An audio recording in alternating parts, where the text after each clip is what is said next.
नमस्कार. संघर्ष वृत्तवाहिनीमध्ये आपलं स्वागत. घेऊया ठाणे आणि आसपासच्या परिसरामधील घडणाऱ्या महत्त्वाच्या घडामोडींचा आढावा.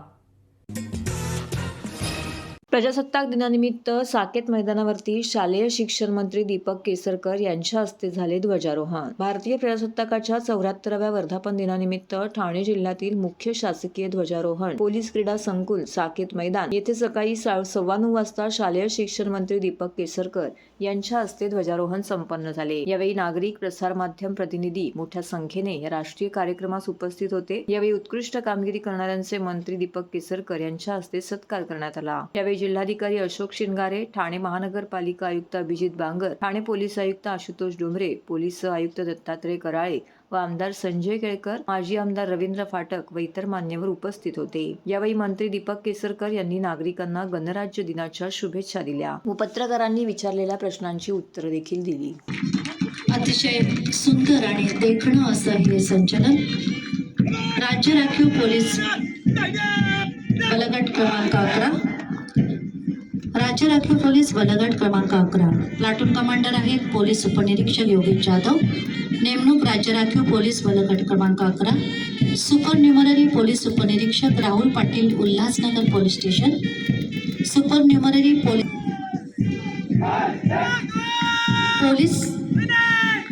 मुख्यालय ठाणे शहर पुरुष, कळवा पोलीस स्टेशन.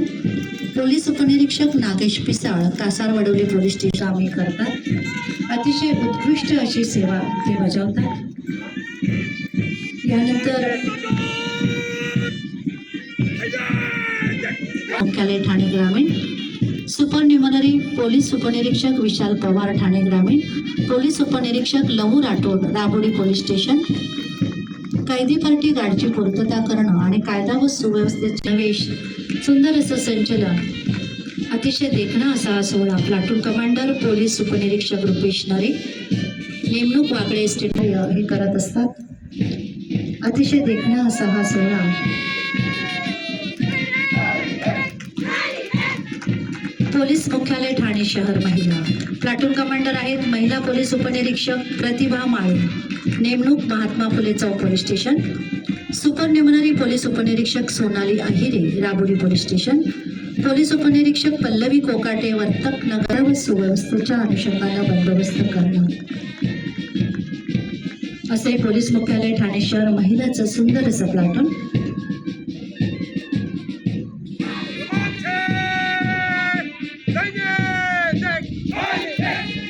शहर वाहतूक शाखा, प्लाटून कमांडर पोलीस उपनिरीक्षक शशिकांत जाधव, नेमणूक मुंब्रा युनिट शहर वाहतूक शाखा. सुपर न्यूमररी आहेत पोलीस उपनिरीक्षक Ramesh Gadve, Hill Line police station. Police उपनिरीक्षक आशिष पवार. सर्व नागरिकांना आवाहन करण्यात येत आहे की सध्या डासांमार्फत पसरणाऱ्या डेंग्यू या आजाराचा प्रसार रोखण्यासाठी प्रत्येकाने पुढील प्रमाणे कार्यवाही करावी. डेंग्यू आजार एडिस इजिप्ती हा डास चावल्याने होतो. या डासांची पैदास साचलेल्या किंवा साचवलेल्या स्वच्छ पाण्यामध्ये होते. 8 दिवसांपेक्षा जास्त दिवस पाणी उघडे व साचून राहिल्यास त्यात डास अंडी घालतात. अंड्यांच्या अळ्या तयार होऊन पुढे डास तयार होतात. यासाठी आपल्या घरातील पाणीसाठे, उदाहरणार्थ बॅरल्स, पिंपे, टाक्या, हौद, रांजणे इत्यादी दर आठवड्याला रिकामे करून घासून पुसून कोरडे करून पुन्हा भरावे. 1 दिवस कोरडा दिवस म्हणून पाळावा. पाणी साठ्यांना घट्ट झाकणे बसवावीत किंवा जुनी साडी, चादर, धोतर यांनी बांधून झाकून ठेवावीत, म्हणजे डास त्यात जाऊन अंडी घालणार नाहीत. घराच्या गच्चीवर, आजूबाजूला, अंगणात कोठेही पाणी साचू देऊ नये. भंगार सामान उघड्यावर टाकू नये, उदाहरणार्थ टायर्स, प्लास्टिक सामान, कुंड्या, टाकाऊ वस्तू इत्यादी.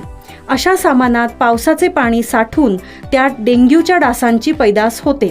घरातील कूलर्स, फ्रीजच्या पाठीमागील ट्रे हे देखील वेळोवेळी कोरडे करावेत. लक्षात ठेवा, नुसत्या फवारणीने डास घनता कमी होत नाही, तर त्यासाठी डास पैदास ठिकाणे नष्ट करणे ही आपल्या सर्वांची जबाबदारी आहे. कोणताही ताप अंगावर न काढता जवळच्या शासकीय रुग्णालयात मोफत औषधोपचार घ्या. अशा प्रकारे नागरिकांनी सहकार्य केल्यास डेंग्यूचा प्रसार रोखणे सहज शक्य आहे.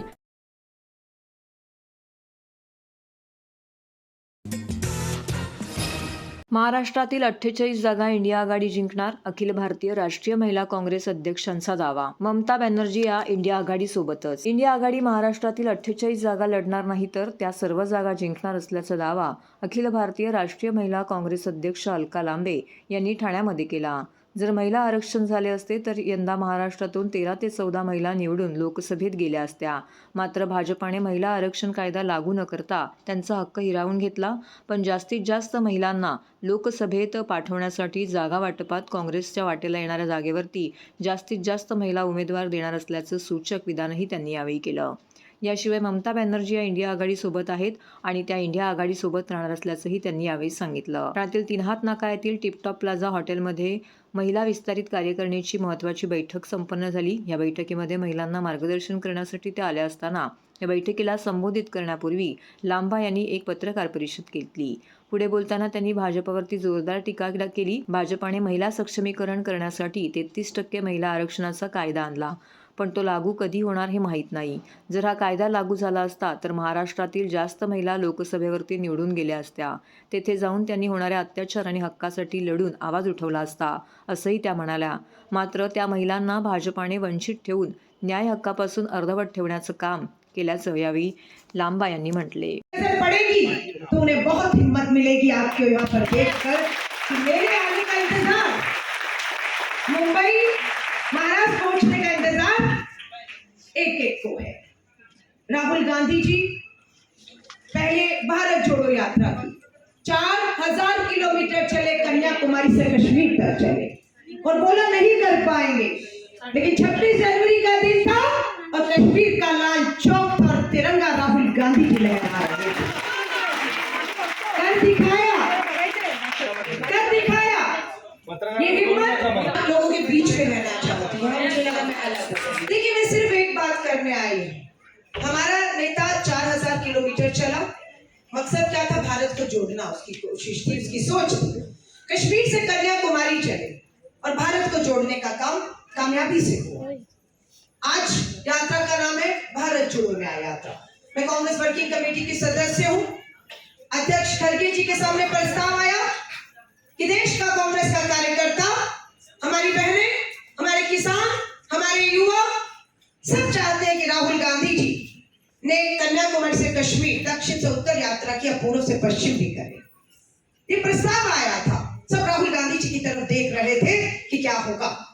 राहुल गांधी जी ने एक ही शब्द कहा, मेरी जान न्यौछावर है इस देश के ऊपर.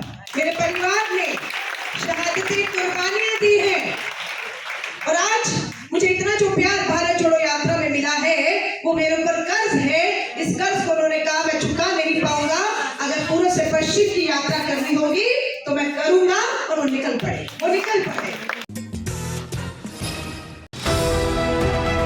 TJSB सौर शक्ती कर्ज, गो ग्रीन, करा वीज बिलावर बचत.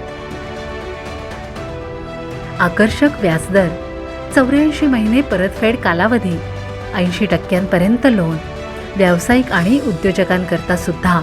अधिक माहितीसाठी तुमच्या जवळच्या शाखेला भेट द्या किंवा संपर्क साधा. 1800-223-466 आणि 1800-266-3466.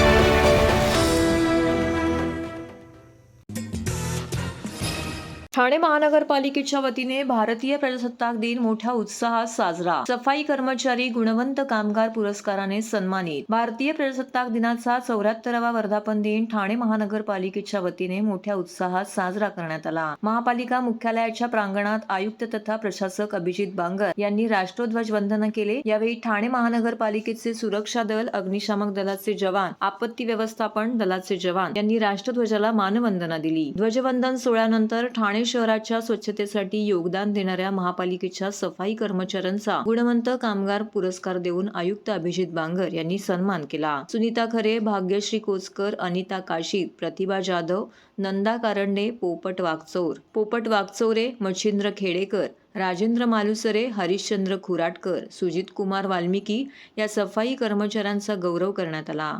तसेच सुयोग्य पद्धतीने कचरा वर्गीकरण करणाऱ्या ठाण्यातील Virat society, Regency Height society, ऑकलेड सोसायटी आणि कोरस टॉवर कॉम्प्लेक्स या 4 गृहनिर्माण संस्थांचाही याप्रसंगी आयुक्त अभिजित बांगर यांच्या हस्ते गौरव करण्यात आला.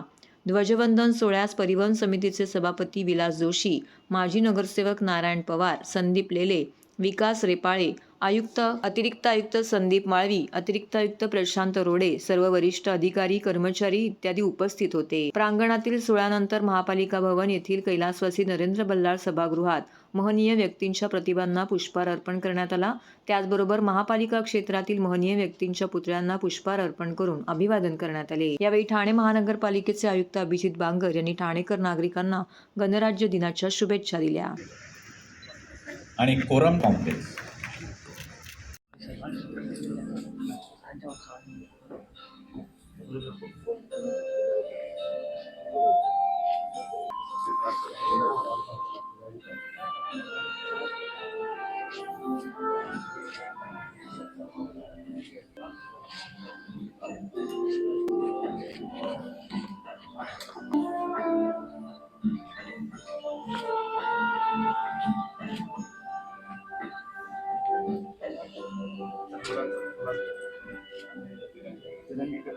भारतीय प्रजासत्ताक दिनाच्या सर्वांना अनेक शुभेच्छा.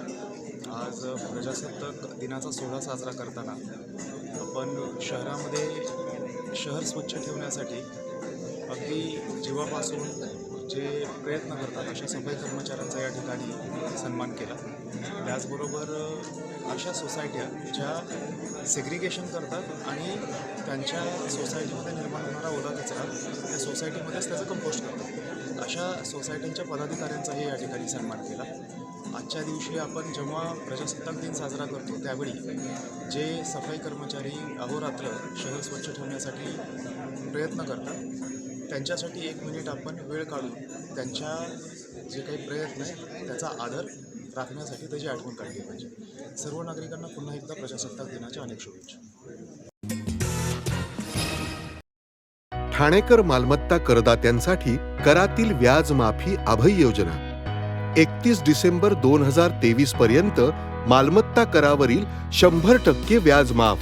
तसेच 1 जानेवारी ते 15 जानेवारी 2024 या कालावधीमध्ये मालमत्ता करावरील 75% व्याज माफ. त्याचप्रमाणे 16 जानेवारी ते 31 जानेवारी 2024 या कालावधीमध्ये मालमत्ता करावरील 50% व्याज माफ. तरी सदर व्याज माफीच्या अभय योजनेचा ठाणेकर करदात्यांनी लाभ घ्यावा. महानगरपालिकेच्या कोणत्याही संकलन केंद्रावर कर भरण्याची सोय आहे. ATM, डेबिट, क्रेडिट कार्डद्वारे कर भरण्याची सुविधा उपलब्ध करून देण्यात आली आहे. सोमवार ते शनिवार या दरम्यान सकाळी 10:30 ते सायंकाळी 5 वाजेपर्यंत संकलन केंद्राची वेळ असून करदात्यांच्या सोयीसाठी रविवारी संकलन केंद्र सकाळी 10:30 ते दुपारी 1:30 वाजेपर्यंत सुरू ठेवण्यात येत आहे. यासोबतच ठाणे महानगरपालिकेच्या propertytax.thanecity.gov.in या संकेतस्थळावर ऑनलाईन पद्धतीने मालमत्ता कर भरण्याची सुविधा उपलब्ध करून देण्यात आली आहे. तसेच गुगल पे, फोन पे, पेटीएम आणि भीम ॲपद्वारे आपला कर सुलभतेने जमा करू शकता. ठाणे महापालिका क्षेत्रातील सर्व करदात्यांना विनंती आहे की आपण या व्याजमाफी अभय योजनेचा जरूर लाभ घ्या आणि आपला मालमत्ता कर लवकरात लवकर महापालिकेमध्ये जमा करून महापालिकेस सहकार्य करा. धन्यवाद. गुन्हे शाखा युनिट 5ची कौशल्यपूर्ण कामगिरी. 80.82 लाखाच्या अंमली पदार्थ चरस विक्रीसाठी आलेल्या आरोपीस सापळा रचून अटक. पालघरवरून मुंबईकडे अंमली पदार्थ चरस विक्रीसाठी माजीवाडा मार्गे मुंबईकडे जाणाऱ्या आरोपींची गोपनीय माहिती मिळाल्यानंतर गुन्हे शाखा युनिट 5च्या पोलीस पथकाने सापळा रचून कापूरवाडी पोलीस ठाण्याच्या हद्दीत आय लव्ह माजीवाडा जंक्शनजवळ आरोपींना अटक केलं. अभय परशुराम पागधरे याला अटक केली. त्याच्याकडून 80,82,000 रुपये किमतीचा 8 किलो 82 ग्राम चरस मोबाईल रोख रक्कम हस्तगत केली. गुन्हे शाखा युनिट 5चे वरिष्ठ पोलीस निरीक्षक विकास घोडके यांना खबऱ्याने दिलेल्या गोपनीय माहितीनुसार एक आरोपी हा चरस अंमली पदार्थ विक्रीसाठी सोबत घेऊन माजीवाडा मार्गे मुंबई येथे जाणार असल्याचे समजल्यानंतर पोलीस पथकाने सापळा रचला. पोलीस पथकाने आरोपी अभय परशुराम पागधरे याला आय लव्ह माजीवाडा जंक्शनजवळ थांबवले आणि ताब्यात घेतलं. त्याच्या अंगझडतीतून 80,82,000 रुपयांचा अंमली पदार्थ चरस हा हस्तगत केला, तर 61,340 रुपयांचा मोबाईल आणि रोख रक्कम असा 81,43,340 रुपयांचा मुद्देमाल ताब्यात घेतला. पोलीस पथकाने अंमली पदार्थ विरोधी कायद्यानुसार कापूरवाडी पोलीस ठाण्यात गुन्हा नोंदविला. या प्रकरणात अन्य आरोपींचा सहभाग असण्याची शक्यता असून आता पोलीस चरसचा साठा कोठून आणला आणि मुंबईत कुणाला देण्यासाठी निघाला होता याबाबत चौकशी करत आहेत. तर दुसरीकडे या प्रकरणात अन्य आरोपी निष्पन्न झाल्यास त्यांच्यावरही कारवाई करण्यात येणार असल्याची माहिती पोलीस उपायुक्त शिवराज पाटील यांनी दिली आहे. ठाणे पोलीस आयुक्तालयामध्ये अंमली पदार्थ विक्री विरोधामध्ये माननीय पोलीस आयुक्त आशुतोष डुंबरे सरांनी वेळोवेळी सूचना दिलेल्या आहेत. त्या अनुषंगानं या ठिकाणी पोलीस स्टेशन स्तरावर आणि गुन्हे शाखेकडून वेळोवेळी कारवाई होत असते. या अनुषंगानं वरिष्ठ पोलीस निरीक्षक युनिट 5 क्राईम ब्रँच विकास गोडके आणि त्यांच्या टीमला एक इन्फॉर्मेशन मिळाली होती. त्या अनुषंगानं ACP डिटेक्शन 1 निलेश सोनवणे यांच्या मार्गदर्शनाखाली त्यांच्या पूर्ण टीममध्ये API पल्लवी डगे पाटील, भूषण शिंदे आणि त्यांची PSI सुनील आहिरे आणि पूर्ण टीमने यामध्ये ट्रॅप आयोजित केला होता. यांना इन्फॉर्मेशन होती की चरस एका ठिकाणाहून ट्रान्सपोर्ट होऊन मुंबईच्या दिशेने जात आहे. त्या अनुषंगाने त्यांनी ट्रॅप आयोजित केला. हा सदरचा आरोपी जो आहे हा पालघरकडून येऊन माझीवाडा घोडबंदर रोडने जाऊन मुंबईच्या दिशेने जात असताना माझीवाड्याला ट्रॅप करून आपण त्याला ताब्यामध्ये घेतलं. यावेळी त्याच्याकडून आपण अभय परशुराम पागधरे नावाचा आरोपी आहे, वय वर्ष 43 आहे. तो राहणारा डहाणू, जिल्हा पालघरमधला आहे आणि याच्याकडून आपण 8 किलो 82 ग्रॅम वजन असलेलं चरस आपण याच्यामध्ये हस्तगत केलेलं आहे. याची जवळजवळ किंमत 80 लाख रुपये आहे आणि याच्यासोबत त्याचा मोबाईलही आपण हस्तगत केलेला आहे. याच्या अनुषंगानं कापूरवाडी पोलीस स्टेशनमध्ये NDPS कायद्याअंतर्गत गुन्हा दाखल करण्यात आलेला आहे. तर हे होतं संघर्ष वृत्तवाहिनीचं आजचं बातमीपत्र. उद्या पुन्हा भेटू याच वेळी याच ठिकाणी ताज्या घडामोडींसह. तोपर्यंत नमस्कार.